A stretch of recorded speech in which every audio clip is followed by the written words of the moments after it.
Selamat berjumpa kembali Bapak Ibu saudara-saudaraku yang terkasih, sahabat-sahabat, teman-temanku yang saya kasihi. Pada kesempatan ini saya mengajak kita lagi untuk mempersiapkan sedikit waktu kita mendengarkan sabda Tuhan yang kita ambil dari penginjil Lukas bab 18 ayat 9 sampai 14. Perumpamaan tentang orang Farisi dengan pemungut cukai. Dan kepada beberapa orang yang menganggap dirinya benar dan memandang rendah semua orang lain, Yesus mengatakan perumpamaan ini. Ada dua orang pergi ke bait Allah untuk berdoa. Yang seorang adalah Farisi dan yang lain pemungut cukai. Orang Farisi itu berdiri dan berdoa dalam hatinya begini. Ya Allah, aku mengucap syukur kepadamu karena aku tidak sama seperti semua orang lain, bukan perampok, bukan orang lalim, bukan penzina, bukan juga seperti pemungut cukai ini. Aku berpuasa 2 kali seminggu. Aku memberikan sepersepuluh dari segala penghasilanku. Tetapi pemungut cukai itu berdiri jauh-jauh, bahkan ia tidak berani menengadah ke langit, melainkan ia memukul diri dan berkata, Ya Allah, kasihanilah aku orang berdosa ini. Aku berkata kepadamu, orang ini pulang ke rumahnya sebagai orang yang dibenarkan Allah, dan orang lain itu tidak. Sebab barang siapa meninggikan diri, ia akan direndahkan, dan barang siapa merendahkan diri, ia akan ditinggikan. Demikianlah sabda Tuhan, terpujilah Kristus. Teman-teman, Bapak Ibu saudara-saudariku yang terkasih, bacaan Injil yang telah kita dengarkan tadi merupakan bacaan untuk hari Minggu biasa yang ke-30. Jadi penginjil Lukas tadi mengedepankan kepada kita atau bercerita tentang sikap dari orang yang menganggap dirinya benar dan memandang rendah semua orang lain. Untuk menjelaskan bagaimana posisi orang itu di mata Allah, Yesus mengangkat sebuah perumpamaan.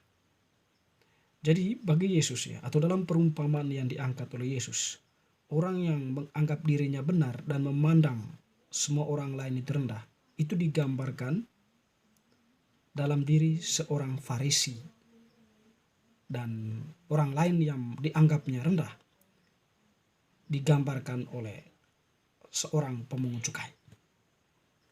Jadi perumpamaan ini ditampilkan untuk mengatakan bagaimana seharusnya manusia itu berhadapan dengan sesama dan di hadapan Allah.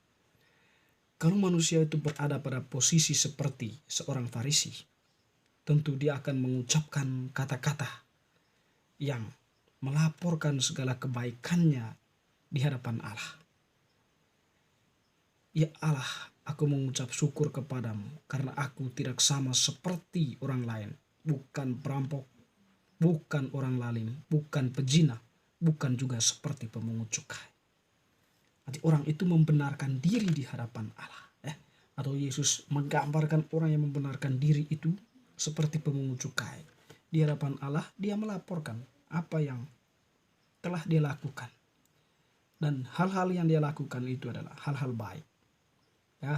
Atau sesuatu yang tampaknya itu dia itu berwajah malaikat, tidak bersentuhan dengan apa yang telah ia sebutkan. Sementara dia sebagai manusia, atau dia sebagai orang Farisi, dia mempunyai suatu pengalaman yang tentunya sering dikecam oleh Yesus. Ada sebuah kemunafikan di sana, ada sebuah pertentangan di sana antara idealitas dirinya dengan fakta yang terjadi dalam kehidupannya sehari-hari. Jadi bagi Yesus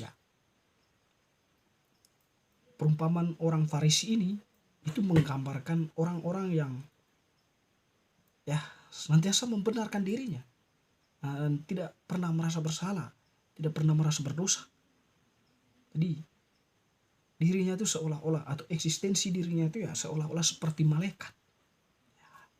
Dan Yesus menampilkan pemungut cukai untuk melawan atau mengungkapkan kebalikan dari posisi orang Farisi. Jadi pemungut cukai itu ya digambarkan sebagai orang yang merendahkan diri di hadapan Allah. Dan bahkan di hadapan Allah dia menunduk, tidak menengadah ke langit. Dia menunduk lalu dengan rendah hati, dengan penuh kerendahan dirinya, dia memohon Allah untuk mengasihi dia karena dia menyadari diri sebagai orang berdosa. Manusia itu tidak terlepas dari dosa. Manusia itu cenderung berada dalam dosa. Dan oleh karena itu, manusia itu selalu berada dalam garis itu. Dan oleh karena itu, di hadapan Allah, Yesus menampilkan pemungut cukai itu agar kita, orang yang percaya kepadanya, senantiasa merendahkan diri, rendah hati di hadapan Allah, dan tidak membenarkan diri. Sebab tidak ada yang benar di muka bumi karena semua manusia itu berdosa di hadapan Allah. Kerendahan diri, kerendahan hati itu penting. Memohon pengampunan darinya merupakan sesuatu yang besar nilainya daripada membenarkan diri di hadapan dia. Allah tahu, dia mampu menilai hati setiap manusia, mana yang baik, mana yang buruk. Dan manusia pun tidak sampai kepada ke situ. Oleh karena itu, manusia sebaiknya berada dalam posisi merendahkan diri, rendah hati di hadapan Allah untuk mengakui dosa dan kesalahan, mengakui diri sebagai orang yang berdosa, dan tentunya kita memohon pengampunan dari Yang Kuasa. Dalam kitab Daniel ya, kita sering mendengar bagaimana kalau nabi-nabi atau Daniel sendiri berdoa kepada Allah. Sebelum dia menyampaikan permohonannya, pertama-tama ya dia mengucapkan pengakuan dosa dulu di hadapan Allah. Memuliakan Allah, pengakuan iman, terus dia mengaku dosa, baru dia menyampaikan apa yang menjadi intensinya. Ya, kalau kita mengikuti pola doa dari orang-orang atau Daniel sendiri ya, di sini terungkap bagaimana kerendahan diri di hadapan Allah itu terjadi. Dan orang pemungut cukai itu ya semacam menunjukkan hal itu kepada kita. Teman-teman, saudara-saudariku yang terkasih, tentu bacaan Injil hari ini mengajarkan kita nampak jelas sekali. Kita sebagai manusia tentu tidak terlepas dari hal seperti itu.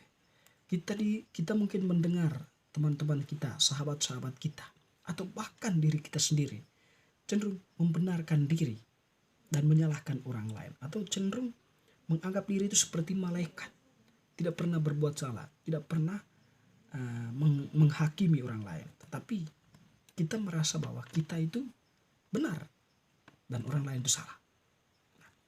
Tentu di sini posisi seperti ini ya, hari ini Tuhan mengkritik hal itu. Tuhan tidak menghendaki hal itu terjadi atas diri kita yang percaya kepadanya. Tuhan menghendaki agar kita mengenakan karakter seorang pemungut cukai dalam konteks bacaan ini, di mana di hadapan Allah kita perlu merendahkan diri, rendah hati. Ya, sebab kita manusia yang tidak pernah terlepas dari dosa. Kita memohon belas kasihan Allah agar sekiranya Allah mau mengampuni dosa kita dan mengantar kita kepada hidup yang kekal. Atau mungkin agar Allah itu menganugerahkan rahmat yang kita perlukan dalam kehidupan kita. Teristimewa kita sebagai orang yang telah dibaptis bahwa kejujuran, kerendahan diri, kerendahan hati itu menjadi poin penting dalam menjalani kehidupan ini. Sebab itu yang diperintahkan atau yang dikehendaki oleh Tuhan untuk kita lakukan dalam sikap kita. Baik dalam relasi dengan sesama, relasi dalam pekerjaan, dalam tindakan-tindakan atau keputusan-keputusan yang kita ambil. Setidaknya di sana ada warna kerendahan hati dan kerendahan diri. Sehingga sikap membenarkan diri itu jauh dari kita. Sebab itu kita sadari sebagai sikap yang dikritik, yang dikecam oleh Allah sendiri, oleh Tuhan kita Yesus Kristus. Bapak Ibu, saudara-saudari, semoga bacaan hari ini semakin meneguhkan iman kita. Amin.